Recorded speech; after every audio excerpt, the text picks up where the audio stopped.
Someone throws an insult at you in front of everyone. Your heart stumbles into a faster rhythm. Heat blooms under your skin. Every instinct inside you, ancient, biological, primal, urges you to defend yourself. But the person next to you, they heard the same words and didn't even flinch. Same situation. Same verbal blow to completely different emotional universes. What do they know that you don't? There is a secret, a method therapists quietly rely on when dealing with toxic personalities. But before I share the technique, you must understand the science behind what happens inside your brain when someone attacks you. Here's what most people never learn. Conflict isn't about winning, it's about feeding. And the feeding happens on a neurochemical level. When someone provokes you, a sarcastic jab, a mocking tone, a joke that isn't a joke, your amygdala fires like a flare gun. This tiny almond-shaped region of your brain, which neuroscientist Joseph Ledoux identified as the command center for fear and threat detection, does not think, it reacts. Your body floods with adrenaline and cortisol. Your sympathetic nervous system jolts awake. You feel that urge to respond, to correct, to prove you're not the fool they think you are. That emotional surge. That's the reward toxic people are starving for, the validation of their own relevance. They attack, not out of strength, but out of emptiness. They need emotional energy, yours. Like a fire searching for oxygen. Every time you defend yourself, explain yourself, or plead to be understood, you're not winning, you're feeding the fire. But something magical happens when one day you simply don't. The flame collapses. The oxygen, your emotional response, is gone. This is why some people can sit through a storm of passive-aggressive remarks with the serenity of someone listening to soft jazz. They're not cold. They're not numb. They've simply learned something profound. You cannot lose a game you refuse to play. So, if reacting only deepens the chaos, why do we still do it? Because your nervous system has been trained, often since childhood, to believe that silence equals danger. Psychologist Daniel Siegel explains that humans carry implicit emotional memories formed before we could even articulate experiences.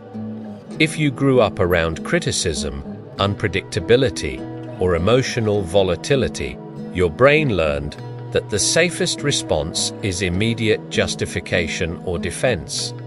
So when someone strikes your insecurities, your brain isn't reacting to this person. It's reacting to the emotional ghosts of years ago. That ex who texts just to reopen an old wound. The family member who wraps criticism in concern. The colleague who always seems to find the exact phrasing that tightens your chest. These people aren't just speaking to you. They're fishing for your autonomic nervous system.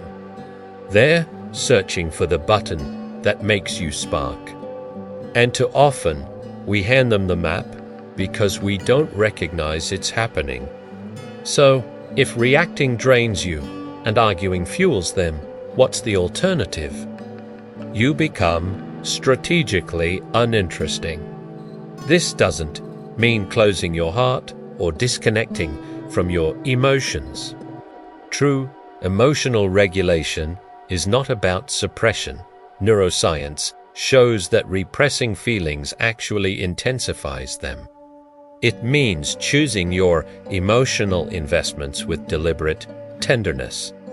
It means allowing your inner world to be something intimate, sacred, not a public battlefield.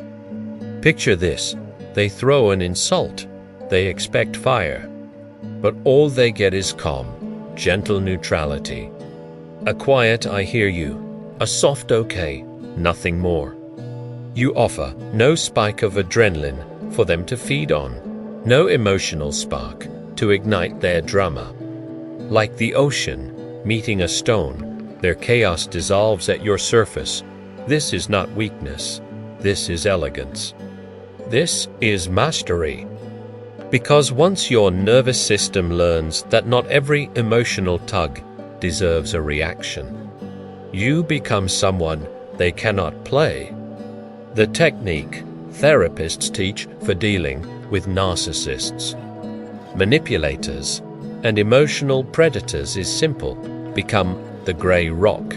No emotional highs, no dramatic lows. Just calm, steady, neutral presence. Why does this work so well?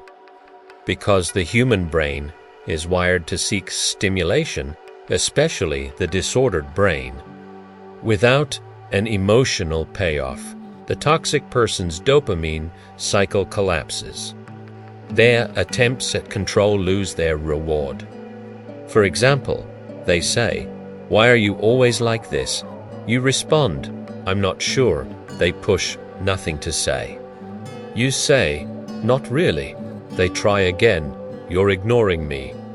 You reply, "I'm listening," or "You don't care." You can say, "I hear what you're saying." Short, soft, unreactive. Inside, you may feel everything, and that's okay. But you choose who earns the privilege of seeing your emotional depth. Your heart is not a show. It's a sanctuary. When you master this, a quiet rebirth happens. People still talk. They still try to provoke.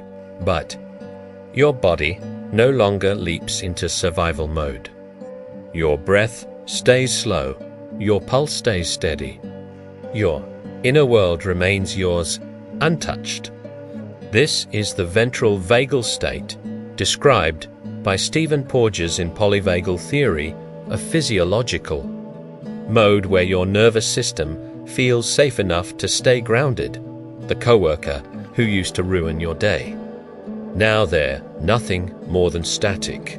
The family member who knew every button. Their fingers press, but nothing moves. Because you finally understand, their chaos is not your responsibility. Their emotions are not your burden. Their drama is not your destiny. This is what real peace feels like, not the absence of conflict, but the presence of choice. And here's the twist: when you become untriggerable, you become irresistible to life itself. Focused, creative, magnetic, undistracted by petty battles, you stop defending, you start building. The ultimate power move was never winning the fight.